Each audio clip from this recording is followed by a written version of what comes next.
Bonjour et bienvenue sur Métro Boulot Finito, le podcast qui veut en finir avec la routine métro boulot dodo et vous sortir du mode pilote automatique au travail, comme dans la vie.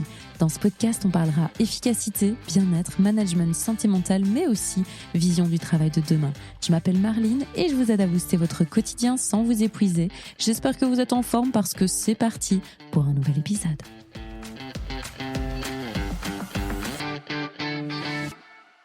Bonjour, je suis hyper ravie de vous accueillir aujourd'hui parce que cet épisode, il est tout particulier pour deux raisons. La première, c'est que c'est le premier épisode de la série Les hommes aussi, où on va parler de santé mentale des hommes sans tabou et de parcours hyper inspirants de ces hommes qui n'ont pas peur de montrer leur vulnérabilité, leurs échecs. J'espère que ce sera le premier d'une longue série et que vous en retrouverez un par mois, mais ça, l'avenir nous le dira.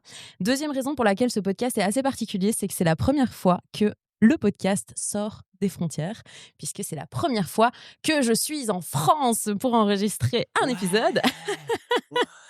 Je te fais la foule. Oui, beaucoup trop. Alors là, tu vois, ça, c'est les Français, ça. Ok, d'accord. Mais c'est pas le premier Français que j'ai au micro du podcast, puisque j'ai déjà reçu quelques Français, mais qui, eux, étaient sur la Belgique. Donc, c'est la première fois que je sors des frontières.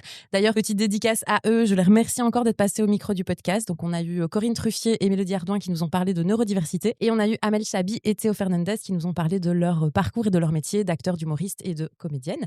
En parlant d'humoriste, justement, j'en ai un en face de moi. Donc, j'espère que cet épisode sera très, très drôle. Je compte sur toi. Oula, la pression. La pression pour Antoine Officieux. Bonjour Antoine. Bonjour, ça va? Écoute, moi ça va très bien. Et toi, entre deux représentations, puisque là on est à Lille, puisque tu fais 2 représentations de ton spectacle Autoromance, on est entre les deux. Comment tu te sens entre les 2 représentations ? Ça va, écoute, un peu fatigué, mais c'est tellement bien, je suis trop content d'être à Lille, j'adore cette ville. J'étais venu en mars l'année dernière, c'était la première fois que je venais.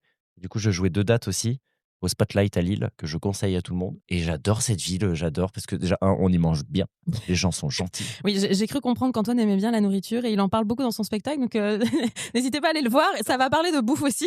J'adore manger. Je trouve que c'est un des meilleurs trucs au monde, manger. C'est une super invention, ça. C'est vrai. Et vraiment, je trouve que et la cuisine, c'est un des trucs que l'humain a fait de mieux, je trouve. Vraiment. Enfin, ça Donc, dépend qui. Hein. évidemment. T'as des gens qui cuisinent, c'est pas top. Mais le fait d'avoir inventé de se dire, ok, vas-y, on met des petites herbes, on met des petits trucs, on crée le gras. Merci d'avoir créé le fromage. Tu vois, il y a des inventions quand même qui sont folles, Oui, c'est humaines. Tu vois, on parle de l'IA. Non, Non, le fromage. le fromage. Meilleure invention au monde. Voilà. Vraiment. Avant qu'on rentre dans le vif du sujet avec des questions un petit peu plus profondes et un petit peu plus sur toi et ton parcours, un petit jeu pour toi. Ouais. Donc je te dis red flag, pas red flag. Ok. Et tu me Allez. On est parti. Être pote avec tes collaborateurs parce que t'es un manager qui est cool en fait. Red flag. Je dirais red flag parce que en fait, tu peux être proche. Tu peux. Enfin, quoi que. Ah là là, compliqué en vrai comme question. En fait, tu peux être très proche d'eux, être pote, devenir pote et tout au travail. En fait, tout dépend de la hiérarchisation dans la société et dans la boîte, quoi. Être attentif à tes équipes, oui.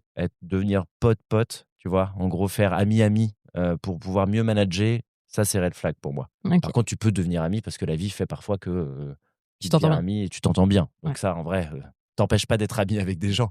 Mais faire ami pour essayer d'être bon manager, pour moi, c'est pas là où est un bon manager. Tu vois. Ok. Demander de l'aide au travail, red flag ou pas red flag ? Pas red flag. Au contraire, toujours demander de l'aide.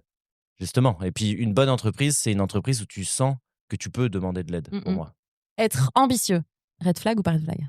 Pas red flag. Au contraire, c'est bien l'ambition. On voit ça un peu négativement parfois, mais je trouve que l'ambition, c'est de vouloir réussir dans ce que tu fais, vouloir plus, vouloir mieux. C'est top. Moi, je trouve ça vraiment bien.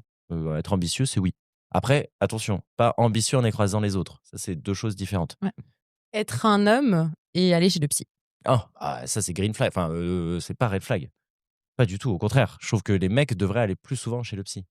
Ça, c'est encore un truc qui est. Alors, ça se développe. Déjà, le fait d'aller voir un psy s'est développé toutes ces années. Ouais. Ça s'est ouvert. On a moins de critiques quand tu dis que tu vas chez le psy. Ouais. Tu vois. Aussi, il y a un vrai problème de santé mentale et il y a des vrais enjeux de santé mentale aujourd'hui. Donc, évidemment que le psy fait maintenant partie du quotidien de beaucoup de Français et de Belges, à mon avis. Et après, c'est juste que je pense quand même que les hommes ont encore un sujet sur la santé mentale. Alors, évidemment, pas tous, mais beaucoup sur ce fait d'aller consulter, d'aller montrer qu'en fait, ta problématique, elle n'est pas physique, elle est mentale et que en fait, tu peux aussi avoir de l'anxiété, tu peux aussi avoir du stress, des incompréhensions mentales sur pourquoi est-ce que tu réagis comme ça, quoi. Et on devrait plus aller creuser pourquoi on réagit d'une certaine manière, nous les hommes. Moi, je crois que tout le monde doit aller chez le psy. Genre, tu trouves pas que la société se porterait vachement mieux si on allait tous chez le psy? Ce serait, tu sais, un cours obligatoire à Ah l'école. ouais, ouais, mais bien sûr. Mais non, mais je suis d'accord. Mais non, en fait, là où je te rejoins complètement, c'est que plus que aller chez le psy, parce que tu peux ne pas avoir besoin aussi d'aller chez le psy ou de parler de tout ça. Alors après, aujourd'hui, je trouve qu'on est dans une société qui évolue avec, tu vois, tous les réseaux sociaux, l'IA. Enfin, Mmh. il y a beaucoup de choses qui, du coup, viennent parasiter ta santé mentale. Ouais. Donc, où je te rejoins sur le psy. Mais c'est aussi ce truc-là de ce que tu dis, d'avoir des cours, tu vois, sur Ouais. de psychologie, de pourquoi est-ce qu'on réfléchit comme ça, les aides qui peuvent être apportées quand, tu vois, tu as des traumas. Qu'est-ce qu'un trauma? Mmh mh. Ce Mmh. qui sont des choses que tout le monde a, tu vois? Et donc on Mmh. devrait déjà apprendre ça à l'école Oui. pour pouvoir se dire: «OK, je mets des mots sur quelque chose, je comprends», plutôt que juste savoir, bien orthographier, orthographe. Voilà, Ouais. tu vois? Ouais, moi, je suis d'accord. Moi, je vote pour que le triangle de Karpman, je sais pas si tu vois ce que Ouais, c'est, très triangle bien. dramatique, relation toxique, tout Ouais. ça. Je vote pour que tout le monde l'apprenne. Mais oui, parce que je pense aussi que petit, tu as des gens qui, du coup, analyseraient le fait qu'ils ont eux-mêmes des comportements toxiques. Tu vois, Ouais. on en a tous. Oui, on en a tous, bien sûr. Ça arrive évidemment et sur plein d'aspects différents. Mmh. Mais je trouve que d'apprendre ça à l'école, t'identifierais directement quand toi, par exemple, tu es toxique ou quand quelqu'un est toxique avec toi ou que tu te tombes dans un comportement toxique Mmh. de codépendance et de n'importe quoi d'autre. Et je trouve que ça, ce serait hyper utile de l'apprendre à l'école, 1000 fois. OK. Bon, bah, maintenant qu'on s'est un petit peu, fait, du red flag, green flag, est-ce que tu peux te présenter? Alors, Antoine, tu te présentes, Oui, ton parcours, un oui, petit peu, comment tu es rentré dans le monde pro, ce que tu as fait pour en arriver à ton métier d'humoriste, OK. mais tu me fais ça en 3 phrases. En 3, waouh! Non, mais en vrai, ça j'adore, j'adore. Attends, en 3 phrases. Je suis issu d'un parcours de communicant, Yes, on première adore cette phrase. team. 2e phrase. Quel bon élève! Hem, Comme je n'arrivais pas, elle va être longue. Comme je n'arrivais pas à, vraiment, j'aimais pas tant le milieu de la communication, je me suis dit: «Bah, je vais créer ma propre boîte de communication Mmh. pour pouvoir au moins, donner les valeurs à mon entreprise que j'aime, quoi, Mmh. plutôt que respecter les valeurs de la com où il n'y en a pas. Voilà, Voilà, on est d'accord. ou on les a cherchées encore, Non, hein. si, allez, attends, parce que moi, je viens de la Et com aussi, donc j'ai quand même des gens qui oui, écoutent ce podcast qui sont de la com. Est-ce qu'on peut dire qu'on adore quand même la com, un non, petit peu? mais la com, non, mais le métier de communicant est génial. Ouais, mais je oui, je C'est suis d'accord. super. Moi, je trouve qu'il y a un problème dans l'entreprise et les agences, c'est le fonctionnement d'une Ouais, agence. je suis d'accord. D'où le turnover tout le temps, Ouais, des deadlines qui sont impossibles à tenir entre, les clients qui te demandent des trucs et tout. Donc en fait, ça presse les gens, ouais, la de communication, ouf. je trouve. Ouais, Alors que le métier est génial. Enfin, tu vois, ouais, c'est hyper, c'est justement, c'est mi-créatif, mi-stratégie. ouais. Enfin, il y a plein de trucs. C'est génial la communication, mais je trouve que le milieu de la communication te pressurise tout le temps et te rend, dur aussi, quoi. Ouais. Enfin, tu vois, ça, je trouve Mmh que mh. c'est un métier difficile. Comme j'avais un rêve de gosse aussi, qui était de monter sur scène, et ben, au bout d'un Mmh. moment, j'ai fait des vidéos sur Instagram pendant le Covid, pendant que j'avais ma boîte. Et au fur et à mesure, bah, les vidéos ont prise. Les gens m'ont dit: «Allez, quand est-ce que tu fais un spectacle?» Et je me suis mis à faire un spectacle et j'aime tellement ça que j'ai arrêté ma boîte. Voilà. C'était pas 3 phrases, C'était pas 3 phrases. mais c'était quand même une très bonne présentation concise. Vous voyez pas, mais je transpire. Je lui mets un peu la pression là. C'est bon, j'ai réussi. Non, mais parcours hyper intéressant. On va en parler de ce rêve de gosse que tu as suivi. Mais d'abord, du coup, on va revenir un petit peu sur ce parcours de boîte de com, Ouais, où en fait, bah, tu as été vous étiez 10 dans l'équipe. Donc, tu exactement. t'es retrouvé à être manager. Toi qui, pour te connaître un peu au niveau aussi de ce que tu dis dans le spectacle et de ce que tu dis sur les réseaux, qui est très axé sur l'humain, Ouais. on se dit forcément, et je pense que, est-ce que tu te l'es dit aussi, je vais être un bon manager? Ah oui, oui, j'ai cru. J'ai cru que j'allais être un bon manager. Et du coup, j'ai cru, qu'est-ce qui a foiré? Oui, oui. Non, mais en fait, déjà, je pense que le manager, alors ça s'apprend et puis ça s'apprend aussi sur le tas, évidemment, quand tu commences à manager des gens, hein. Mais moi, j'étais très content d'avoir du monde. Au début, quand il n'y avait pas trop de monde dans l'entreprise, ça allait pour manager, tu Mhm. vois. Puis quand on est passé à 3, 4 personnes et tout, et puis bah, du coup, tu es moins proche des gens parce que tu as plein de personnalités à gérer. Et moi, j'ai trouvé que c'était un échec. Alors, c'est moi comme ça que je le vis, hein, mais tu vois, j'ai vu des gens de mon équipe, là, il n'y a pas longtemps, qui m'ont dit « T'es absolument pas un manager horrible ». Et j'étais « Oui, je sais, mais c'est pas ce que je dis. Je dis juste que j'étais un mauvais manager. » Tu vois, je dis pas t'as des managers toxiques, t'as des managers qui vont être horribles avec toi, tu vois, qui vont vraiment aller abîmer ta santé mentale. Moi, le truc, c'est que juste que, en fait, j'arrivais pas à concilier l'humain et le pro. C'est-à-dire les exigences des clients sur des choses qu'ils voulaient et dans un, tu sais, un timing hyper serré. Vraiment, bah là, ce qu'on disait, tu vois, de mettre la pression sur les gens pour que le boulot soit fait en un temps record, pour que le client soit trop content et pour que le client se dise waouh, s'ils sont capables de faire ça, la prochaine fois, je demanderai encore plus court. Bonne idée. Et du coup, tu vois, j'avais du mal à gérer ce truc-là de. Je trouve bah, l'agence de com, en fait, tu vois, c'est drôle. J'ai créé une agence de com pour éviter de reproduire ce que je détestais dans les agences de com. Et j'ai compris pourquoi les agences de com fonctionnaient comme ça. Et ça m'a pas du tout plu, du coup. C'est pour ça. Et donc, ce côté management, moi, ce que j'ai pas aimé du management, là où j'ai trouvé que j'étais mauvais, c'est que j'étais proche de mes loulous. Tu vois, déjà, je les appelle les loulous. Il y a déjà un vrai problème, Antoine. C'est un peu paternaliste, ça, quand même. Mais c'est un peu paternaliste. Mais du coup, je sais, bah ouais, mais c'est horrible. Tu vois, par exemple, je leur disais tout le temps, parce qu'ils disaient, ouais, on est un peu une famille et tout. Je leur disais toujours, non. L'entreprise, c'est pas la famille. Vous êtes pas ma famille. Je suis pas, en gros, il n'y a pas ce truc-là. Parce que je leur disais, vous avez votre famille, vous avez votre vie perso. La boîte, c'est de l'entreprise. Vous travaillez et tout. Le but, c'est que ce soit le plus agréable pour vous de venir travailler.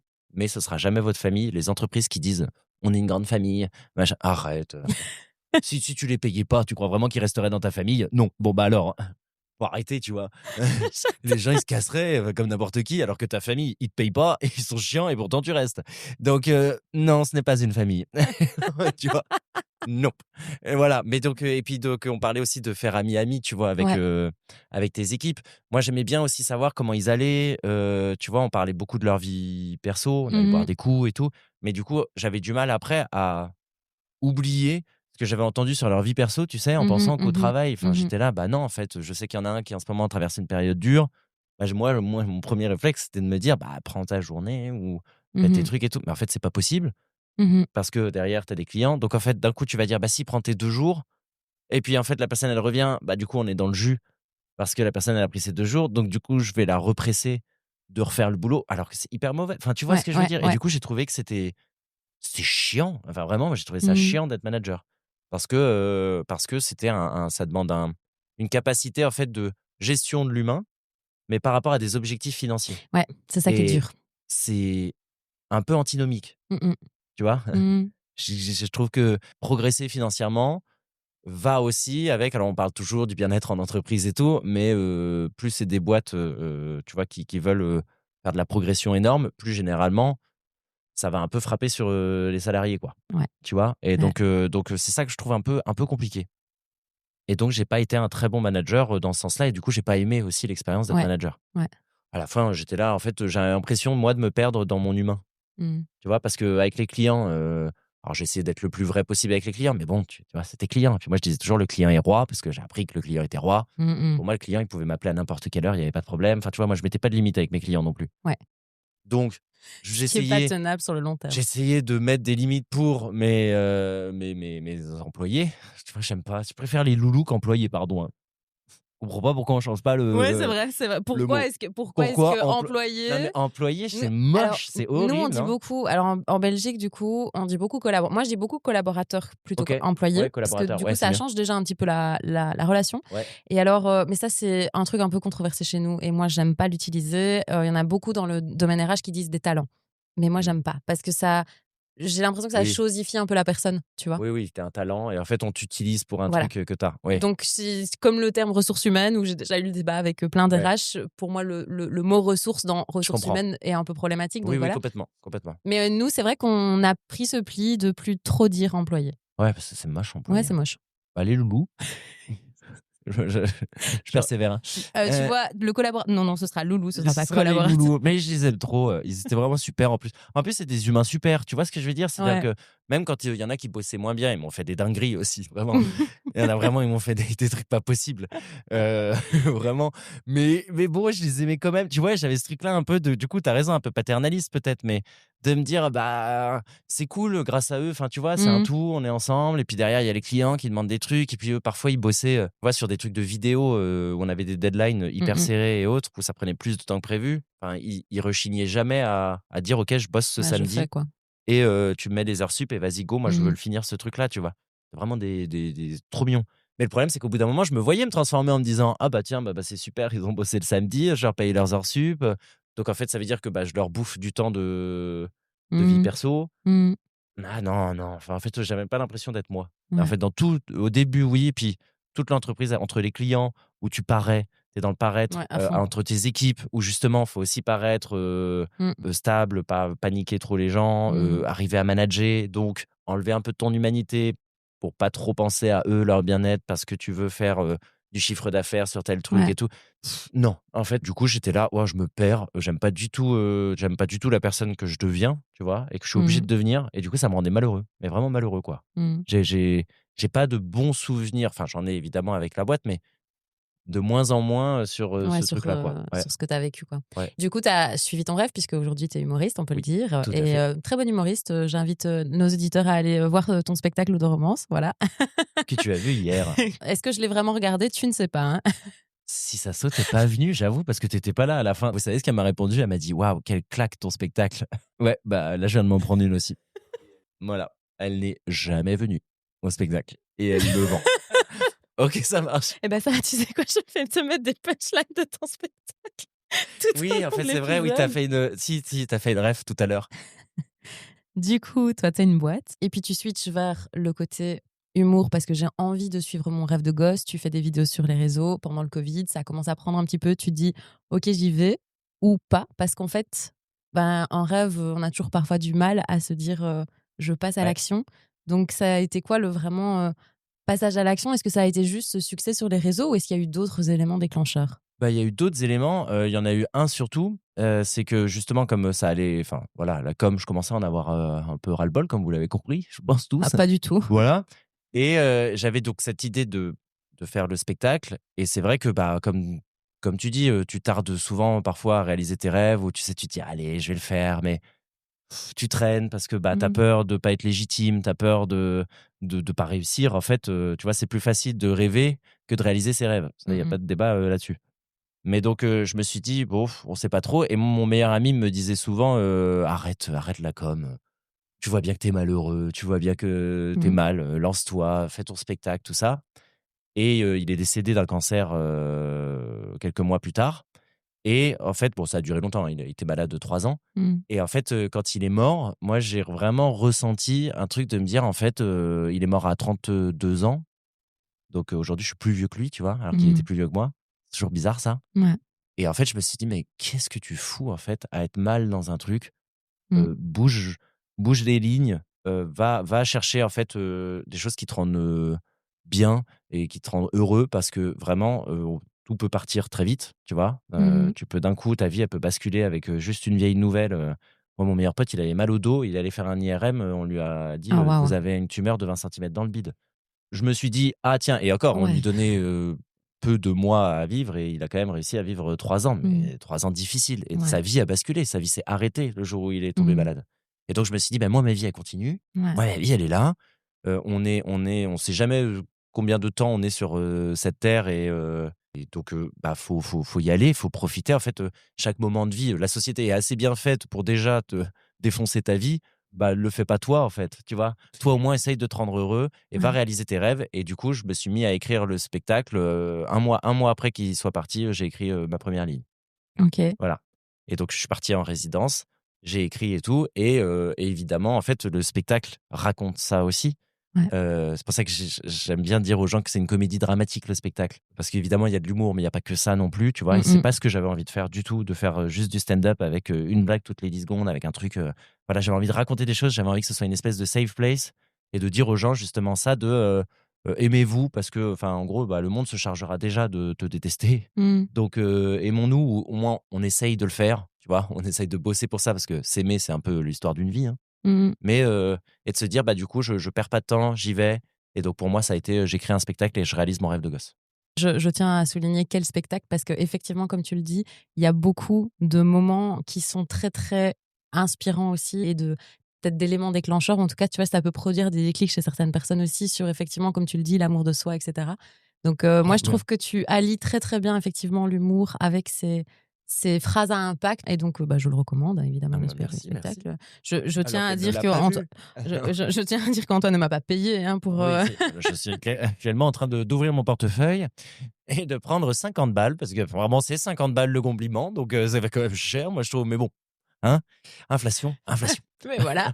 Et je trouve aussi, effectivement, sans spoiler ce spectacle, que tu fais un très bel hommage à ton meilleur ami, et que c'est très logique avec cette histoire que tu racontes. Il serait hyper content, lui. Ouais. Lui, je pense que vraiment, parfois, c'est ce que je dis, on rigole avec ma meilleure pote sur ça, parce qu'on était un petit trio, tu vois, et je dis, mais en vrai, heureusement qu'il est mort pendant que je fais ce spectacle, sinon j'aurais un message tous les jours pour savoir comment ça s'est passé. Est-ce que les gens ont ri? Est-ce que là, les gens ont pleuré quand tu t'as parlé de moi? Et comment machin, il serait insupportable. Il checkerait tous mes remplissages de salles. Enfin, vraiment, je l'aimais d'amour, hein, je l'aime encore d'amour, mais qu'est-ce qui pouvait être chiant. Donc vraiment, je me dis parfois, oh, là, lui, il doit se régaler là-haut. S'il existe un là-haut, lui, je suis sûr qu'il est à fond. Ouais. Et puis surtout, j'avais envie de parler de ça, mais tu vois, ça touche aussi beaucoup les gens sur ça. Ouais. Du coup, je parle du deuil. Ouais. Mais j'ai beaucoup de témoignages à la sortie des salles, tu vois, sur ça. Et donc, je suis hyper content que les gens adhèrent à cette espèce de format de spectacle où ils passent un peu par toutes les émotions. Et surtout, je voulais que les gens gardent un truc, comme tu dis, tu vois, qu'ils puissent mettre, c'est pour ça qu'il y a des petites métaphores dans le spectacle, etc. Enfin, très pour bien que les fait, gens d'ailleurs. puissent se dire en sortant, en fait, tiens, je vais le réutiliser dans ma vie de tous les jours. Ou tu vois, parfois, j'ai des psys d'ailleurs qui me disent, je vais le réutiliser en séance, ce que tu as dit, parce que je trouve que l'image est forte et que je vois pourquoi tu l'as et tu l'as imaginé comme ça. Et des gens, je pense, se projetteront quand je leur dirai, tu vois. Ouais. Donc maintenant, quand vous irez en séance de psy, il y aura un petit bout de mon spectacle. Dans toutes les thérapies de France et d'ailleurs, il y aura, voilà. Donc, Antoine, hyper humble. Hein, évidemment, mais bien voilà. sûr. Mais évidemment, mais attends, ça y est, c'est la grosse tête, tu sais, ça fait un an. Je trouve que dans ton spectacle, tu montres beaucoup, et en fait sur les réseaux aussi, donc sur tes vidéos, mais dans le spectacle, c'est très très fidèle à ce que tu montres. Beaucoup de vulnérabilité, pas de tabou sur la santé mentale, pas de tabou sur le fait de faire des erreurs, etc. Et je trouve aussi qu'il y a un truc qui est hyper intéressant que tu abordes dans le spectacle, c'est ce fameux mal alpha, mal zeta. Alors on va pas trop spoiler. Oui. Évidemment, parce qu'il faut que les gens aillent voir le spectacle. Donc on va pas trop spoiler. Mais il y a vraiment ce côté très assumé de, en fait, on peut être un homme et pleurer, être vulnérable, aller chez le psy, et ça ne remet pas en cause notre masculinité. Et je trouve ça hyper intéressant chez toi. Je sais que dans une société où on est très, la question du genre a été quand même très très construite, c'est très compliqué pour les hommes d'arriver à l'état où toi tu en es. Donc comment t'as fait? Je pense j'ai eu de la chance d'être élevé par une maman aussi qui était connectée à ses émotions et qui nous a appris très tôt. Moi, je me souviens déjà très tôt qu'elle nous disait quand même que si ça allait pas, il fallait toujours qu'on en parle, qu'on le formule, qu'on le dise. Quoi qu'il arrive, par exemple à l'école, il fallait qu'on en parle. Tu vois, s'il y avait des choses qui nous avaient dérangés et autres. Donc, il y avait un truc de mes émotions comptent, sont importantes. Ouais. Je les enterre pas dans la terre, je les garde avec moi et en fait j'en parle quand elles sont soit trop là, soit que je suis un peu perturbé.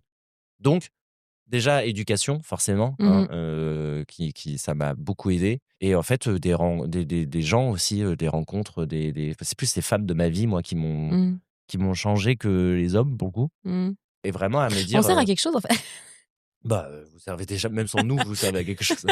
C'est plutôt nous qui avons besoin de vous, tu vois ce que je veux dire? C'est vous servez de base et nous, on est là en train de vous faire croire que sans nous, ce serait quand même chaud, non?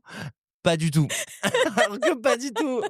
C'est juste un truc qu'un homme un jour s'est dit: «Ah, attends, on va se faire éjecter par les femmes, faut qu'on trouve un truc.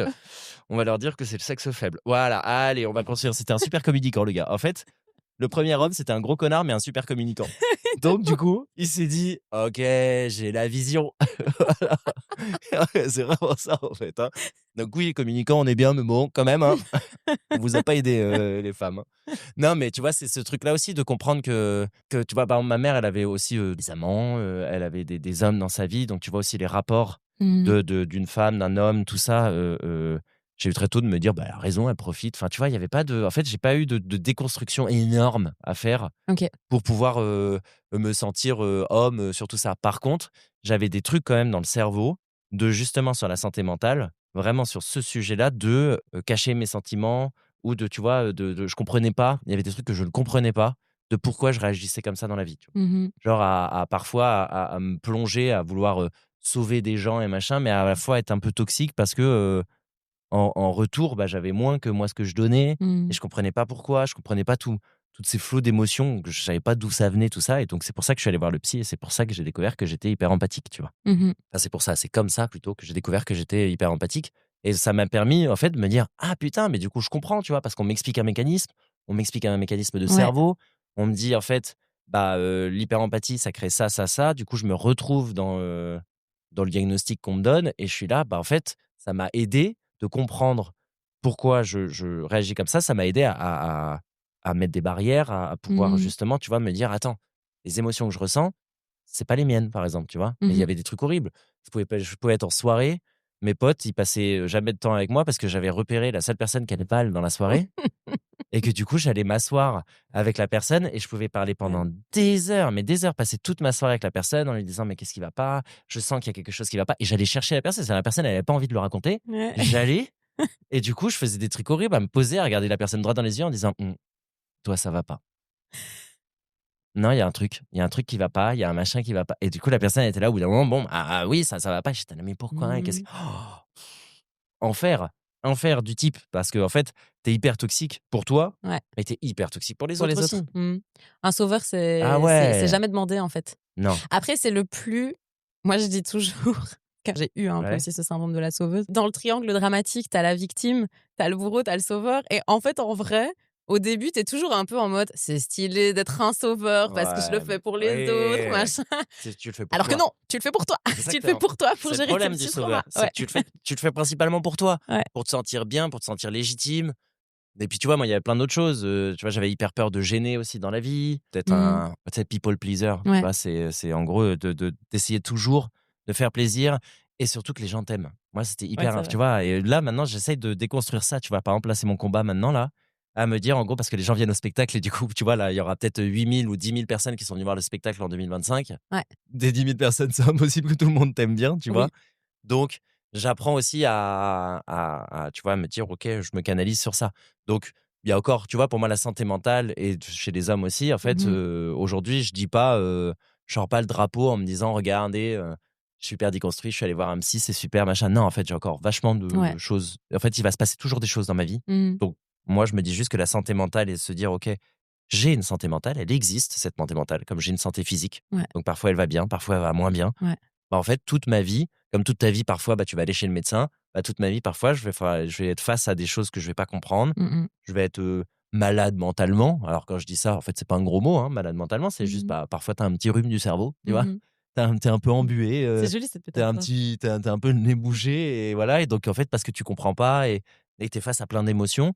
Donc, pour moi, c'est ce truc-là de, OK, bah, je continuerai quand même à y aller. Je continuerai à bosser sur ma santé mentale. Et je sais pas si ça fait de moi un mec meilleur, mais au moins, je suis meilleur pour moi et j'estime que du coup, si tu es meilleur pour toi, bah, tu seras meilleur avec les autres. Voilà, Mmh. un peu. Mais, donc voilà, je conseille aux gars de et c'est ce que je dis un peu dans le spectacle, tu vois? Bon, je me moque gentiment, c'est mignon, Oui, c'est mais vrai. c'est pas tu vois, je suis pas là, bah, quoique j'ai quand même des mâles alpha qui sont pas toujours très contents. Un jour, je vais me prendre une salve, à mon avis, de mauvais commentaires parce que je tomberai sur un groupe WhatsApp de mascu et alors là, attention, ouais. Là aussi, tu vois, je vais devoir réapprendre à Ouais. ce que non, même pas tout le temps Mmh et mh. surtout que quand on me met des zéros et des machins, c'est juste parce que, Mmh. j'ai touché un point sensible. Ouais. Mais, tu vois, c'est ce truc-là de ouais, les mecs, je pense que ça passe par l'éducation, par, les rencontres aussi, que tu fais et qui te Ouais. poussent à te dire: «Faut que je me surpasse». Malheureusement, ça peut être en couple aussi, tu vois? Mmh. De te dire, en fait, tu as quelqu'un en couple qui va te faire changer, enfin, qui va Ouais. te donner envie de faire ça pour la personne alors que tu devrais le faire pour toi, mais au moins ça c'est Mmh un mh. déclencheur et de te bah, voilà et c'est pas un gros mot et c'est pas une insulte et ça fait pas de toi quelqu'un de moins, masculin ou pas un homme ou pas un enfin voilà. Après moi je trouve que, tu vois, être un homme, qu'est-ce que c'est? Ouais. À quoi ça ressemble? J'en sais rien, j'ai pas la réponse. Mais c'est plus ce truc de non, la santé mentale, c'est pas un truc féminin, tu vois. Ce que je blague avec ça dans le spectacle quand je dis que les émotions sont quand même beaucoup plus féminines que masculines. Alors que non, en fait, on en ressent. C'est juste que on nous a appris à faire hop, maintenant la cage thoracique. Ouais. Tu ne laisses rien transparaître. Parce que si tu transparais, ce sera compliqué, quoi. Mais c'est aussi une construction mentale qu'ont certaines femmes. Oui. Ça, tu vois? Oui. De se dire, en fait, moi, mon mec, j'ai pas envie qu'il soit là, j'ai de l'anxiété et je vais chez le psy. Parce qu'elles trouveront ça moins sexy. Tu vois ce que je veux dire? Ouais, mais ça, c'est clair que c'est en fait, on dit, et si on part sur la question du genre, mais alors là, on va encore en faire 6 heures de podcast. Mais effectivement, le genre, c'est une construction sociale et on a attribué des caractéristiques au genre masculin, plutôt sois fort, tais-toi, etc. Et des caractéristiques féminines, plutôt sois sensible, exprime tes émotions, mais sois toujours au service des autres, dans le sacrifice, etc. Et ça, effectivement, c'est à déconstruire des deux côtés. Ouais. Tu vois, c'est pas la féminité qu'on nous a présentée est tout aussi toxique que la masculinité qu'on a construite. Et effectivement, quand toi, en tant que femme, tu ne fais pas ce travail de déconstruction-là non plus, forcément, tu as des attentes qui. Voilà. Et en fait, c'est le cercle vicieux. Chacun sa porte. Et je suis entièrement d'accord, tu vois. Mais c'est pour ça, moi, j'adore cette déconstruction de genre qui arrive, mais bon, qui est aussi. Compliqué. Ouais. On a cru qu'elle arrivait. Ouais, c'est compliqué. On y a pour tous l'instant. cru. J'ai été là, le wokisme, ouais, j'en ai, machin. En fait, non, là, il y a un contre-uno de la société qui a dit, finalement, non. Alors que moi, je trouvais ça hyper intéressant. Je trouve ça hyper sain de déconstruire ce truc-là, tu vois. Et puis, les gens acceptent pas que les mentalités changent, que les cerveaux changent, que. Voilà. Et puis peut-être que, tu vois, les cerveaux, ils vont changer aussi parce qu'on est toujours avec de la pollution et tout. Donc, on aura plein de trucs dans le cerveau aussi. Alors voilà, les gens qui veulent pas changer, ils sont toujours dans la surconsommation. Bon, c'est peut-être à cause de vous, finalement, maintenant qu'on déconstruit tout. Ouais.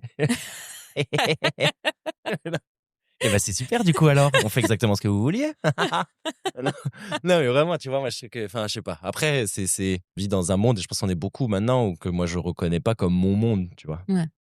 Et ce qui est compliqué d'ailleurs, pour les sensibles, pour tout ça, c'est très compliqué. Ouais, de ouf. Et je pense que c'est le souci qu'il y a aujourd'hui de ça. Et donc, je sais pas, ouais, mais les mecs, mais je trouve qu'on progresse. J'espère qu'on progresse. Après, on régresse aussi, pour certains, beaucoup. Ouais. Mais c'est ce truc-là de. Faut aussi qu'on accepte qu'on a besoin d'aide, en fait. Et c'est tout, et c'est pas grave, et c'est normal, tu vois. Mais comme ça, puis il faut accepter plein d'autres choses. On a plein de choses à accepter aussi, tu vois. Oui. Que quand même un mec pourra pas comprendre ce que c'est qu'être oppressé non plus. Enfin, tu vois, un mec blanc, machin, où les gens sont là, mais non, t'es là, attends, si, quand même, t'as eu peu de. Enfin, tu vois, t'as été peu discriminé, t'as été peu. Enfin, donc il y a plein de choses qu'il faut qu'on déconstruise les mecs. Et je pense que c'est aussi aux mecs de pousser ça. Après, tu vois, moi, souvent, je fais des petites vidéos, des choses comme ça là-dessus. 90% des gens qui réagissent, c'est des femmes. 90%, je traduis pour les auditeurs belges. 90%. Non, mais tu as raison, je devrais traduire. 90%. Mais oui, j'allais justement te demander. Genre, ton audience, c'est vraiment ça, les j'ai stats je dois avoir 85% de femmes et 15% de mecs sur mes réseaux sociaux. Ouais, c'est quand même beaucoup. Ouais. Et c'est aussi pour ça que je fais ces épisodes-là. Moi, je pensais que je l'ai constaté, moi, en workshop et tout ça, que effectivement, quand on va parler de santé mentale, etc., j'ai beaucoup plus de femmes. Par contre, si on fait un truc sur la com, le marketing, j'ai autant d'hommes que de femmes. Et donc, en fait, au début, moi, le premier réflexe, c'était c'est parce que je suis une femme et que peut-être il y a certains hommes qui n'ont pas envie de venir m'écouter. Et puis finalement, quand tu changes de sujet, en fait, il y a tout autant. Donc, tu dis, c'est vraiment une question de sujet. Et effectivement, en parlant avec des gars sur les réseaux qui sont quand même suivis et comme toi, qui sont orientés plutôt santé mentale, bien-être, etc. Ils sont suivis par des femmes. Ouais, beaucoup. Ouais. Beaucoup, hein. Ouais, comment on fait pour. Mais c'est une bonne question. Comment on fait, messieurs, pour. C'est aussi, voilà, tu vois, j'avais fait un post sur ça, sur l'humour féminin. Ça m'a fait rire quelqu'un qui m'avait dit que j'avais l'humour féminin. Mais je trouve ça particulièrement bête. Ouais. Et il y a des mecs, quand j'avais créé ce post, qui avaient commenté en disant oui, mais non, alors moi, je te trouve juste pas drôle. Machin, enfin, tu vois, et donc j'étais là, oh là, on a touché quelque chose là. Mais c'est un. Je sais pas comment on touche les gars plus. Moi, j'en ai, en fait, mais en fait, c'est petit à petit. Tu vois, je sais que j'en ai, tu vois, ramené par le spectacle, par exemple, permet beaucoup plus ça. Des gars qui sont ramenés par leur copine ou par une amie. Et généralement, c'est eux qui sont là à la fin des spectacles et qui échangent un mot avec moi en me disant ça m'a fait plaisir, ça m'a fait du bien. Tu vois, j'ai beaucoup de messages de mecs sur Insta après le spectacle. En me disant ça m'a fait réfléchir, merci. Tu vois, même des régisseurs et tout dans les salles où je passe. Trop bien. qui disent, bah, en fait, j'avais plein de sentiments aujourd'hui. Et je me suis dit, mais bizarre, je les traite pas pareil que d'habitude. Et en fait, bah, j'ai vu ton spectacle, merci. Enfin, j'ai vraiment. Et donc, je me dis, bah, petite pierre, pas petite pierre, on va y arriver et c'est normal. Et en fait, c'est juste. Alors, puis, tu sais, maintenant, il y a un peu ce truc-là de. Alors, t'as le performative mal, là, tu vois, c'est le mec qui fait semblant de lire Mona Chollet. Et Oui, tu vois, ouais, oui. genre C'est comme ça que ça s'appelle. parce que Tu vois, même moi, je suis pas au juste sur toutes les. enfin, c'est que des anglicismes, mais parce que je vois en français, qu'est-ce que ça donnerait un homme performatif? Ouais, un truc comme ça. Donc, en gros, c'est vraiment, tu sais, les gars qui vraiment vont mettre ça sur les réseaux, tu vois, vont toujours boire un. Alors, c'est des blagues, mais tu vois, le matcha avec son truc, l'homme déconstruit, mais qui le montre beaucoup qu'il est déconstruit. Et c'est important qu'il soit déconstruit. Alors qu'en fait, c'est juste pour, à la fin, finir dans un lit. Mais, donc, et souvent, maintenant, t'es un peu critiqué de ça si tu commences à juste dire, tu vois, par exemple, si tu dis juste, bah, en vrai, je suis féministe parce que je trouve ça logique d'être féministe. T'as des mecs qui vont se dire, ah, allez, regarde, vas-y, il fait ça pour avoir sa communauté de femmes qui va adorer, tu vois. Et où t'es là, bah non, en fait, c'est juste que peut-être parce que, en fait, j'ai eu une maman que j'ai, où je me suis dit, ouais, quelle femme forte. Et en fait, je me suis juste dit, ouais, et puis j'ai vu tout ce que le monde faisait contre elle, quoi. Et donc, t'es là, bah ouais, bah t'es un peu obligé, en fait. Pour moi, ce serait une logique d'être féministe. Mais bon, le truc, c'est que je pense que même ma mère est moins féministe que moi. Pas de la même génération. Parfois, c'est moi qui dis, mais maman, tu peux pas dire ça quand même. Ah, j'adore. Et du coup, on a des grosses discussions. Après, j'ai des parents avec qui on discute vachement, tu vois. Même de politique, on n'est pas d'accord avec mon père du tout sur la politique. Mais tu vois, mon père aussi, il a vachement changé. Et pour le coup, mon père est un exemple d'homme qui a changé après ses 60 ans. Ah ouais. Et c'est hyper rare. Hyper rare. Déjà, Ouais, des ouais, gens, ouais. globalement, qui changent après Ouais, les c'est 60 ans, compliqué. sont bigués. Mais il s'est adouci. Alors, il a fallu il a failli faire une crise cardiaque. Donc, ça a joué. Mais il y a un avant-après. Hein. Moi, je vous conseille à tout le monde. Je conseille à tout le monde d'avoir les artères bouchées à 95%. Ça change un homme, apparemment. Ah, franchement, on voulait ça l'a des changé de solutions ouf. dans ce podcast. C'est Tu vrai. vois, on voulait un truc genre, ok, Ouais. Antoine, qu'est-ce qu'on doit faire pour changer? Ok, bah, il y a une crise cardiaque. Super. Mangez beaucoup de fromage. Bouchez-vous les artères avec des poissons bien gras. Voilà. Et mon père, ça l'a changé.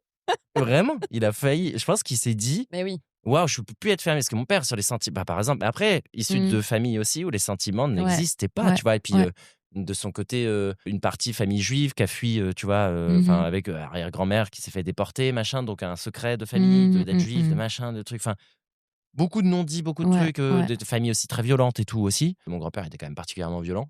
Donc, je pense que ça a cloisonné, tu vois, cette émotion-là. Et donc, du coup, il n'a pas été facile, tu vois. Ma mère était super en mère d'ado parce qu'elle était trop à fond avec nous et tout, machin. Elle essayait de comprendre tous nos trucs, la mode, les machins, le baggy en dessous du cul, tu vois. Elle était Non, ne me dis pas que tu as fait partie de. Tu sais que tu veux que je te dise un truc? Alors, on va encore partir sur un autre sujet. Attends, je finis, mais on va revenir sur le baggy juste après. Je finis ça. Mais tu vois, et mon père, lui, il était hyper cadré. Enfin, il comprenait pas quoi qu'on pouvait. Tu vois, moi, je lui avais dit un jour que je voulais faire du théâtre, que je voulais arrêter, pas faire un master de com, et voilà. On s'est engueulé de ouf parce que pour lui, il était là, mais tu te rends pas compte. Enfin, en gros, la vie, c'est comme ça. Tu fais ce métier-là, tu machin, ton truc de saltimbanque, non. D'ailleurs, le lendemain, il a fait la crise cardiaque. Bon, je suis pas du tout voulu. Résultat des cours, j'ai fait un master en communication. Tiens, pourquoi? La culpabilidad. Voilà. Et donc, en gros, et en fait, et depuis, il s'est adouci. Il a un truc, tu vois, il est plus aussi dur, où il nous écoute beaucoup en disant, ok, tiens, j'essaye d'apprendre de ça. Ok, si t'es comme ça, je l'accepte et il n'y a pas de problème, tu vois. Mais donc, il évolue. Donc voilà. Donc, petit conseil, ça. Et le baggy. Je reviens sur ça parce que tu sais quand est-ce que tu te dis, là, je suis en train de prendre le mauvais chemin. C'est quand là, le baggy revient. Je vois des gens le porter en dessous des fesses et je me dis, mais on voit leurs caleçons, c'est quand même pas classe. Puis, je reçois une photo de ma mère qui est retombée sur des photos de moi à 14 ans. Qu'est-ce que j'ai? Le baggy en dessous des fesses avec mon caleçon qui dépasse sur la photo. Et je me suis vraiment dit, ah là là, ça y est, je deviens un vieux con. Je m'insupporte quand je fais des trucs comme ça. Je suis là, mais je détestais, moi, que les gens me fassent ces réflexions-là quand j'étais ado et qu'on me disait, mais c'est pas bon, on voit tes fesses. Je disais, mais on voit pas mes fesses, on voit mon caleçon, ça n'a rien à voir. Et maintenant, je suis là dans la rue et je regarde, je me dis, oh, quand même, ils pourraient remonter leurs pantalons.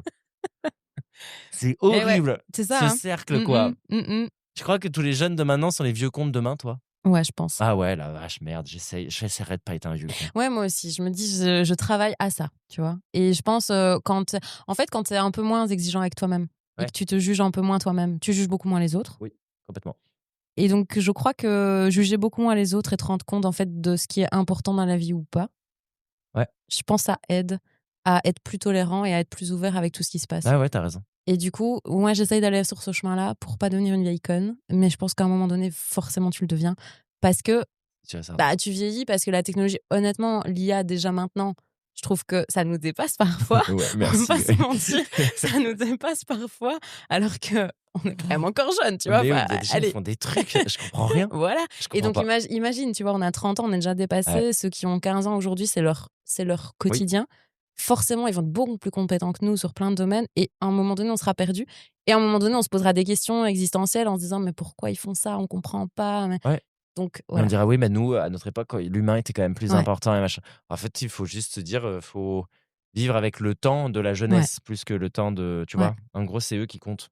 C'est eux qui font le monde de demain, donc c'est eux que tu dois écouter aussi. De 10 à 25 ans, pour moi, allez, on va dire 10 à 30. Allez, merci. Mais tu vois, de 10 à 30, je trouve que c'est cette jeunesse-là qui est importante et c'est eux qui guident un peu ce qu'il y aura. Donc, faut les suivre sur des choses. Bon, Antoine, c'est pas tout ça, mais le temps file carrément beaucoup trop. Je pense que t'es officiellement le podcast le plus long là, que j'ai fait jusque-là. Donc, c'est-à-dire le podcast que je vais devoir le plus que t'es. Avec grand plaisir, tu le savais en vrai. Je le savais. Et on a été pas trop mal. On a fait une demi-heure de plus. C'est pas trop mal. On n'a pas fait 1h30.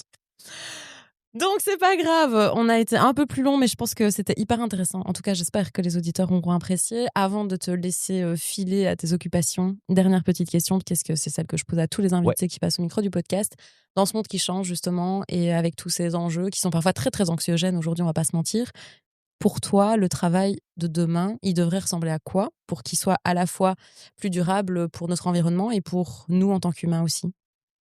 Je pense qu'il faut redéfinir vraiment tout, mais toutes les échelles de valeur de l'entreprise, casser la hiérarchisation, et puis ce truc-là de management, etc. Parce que justement, les gens n'ont plus envie de management forcément. Ouais. Et recréer en fait une manière de fonctionner sur, tu vois, les deadlines, les choses comme ça et autres, sur la pression qu'on met aux gens surtout, et d'essayer de simplifier les choses. En fait, il faudrait aller moins vite.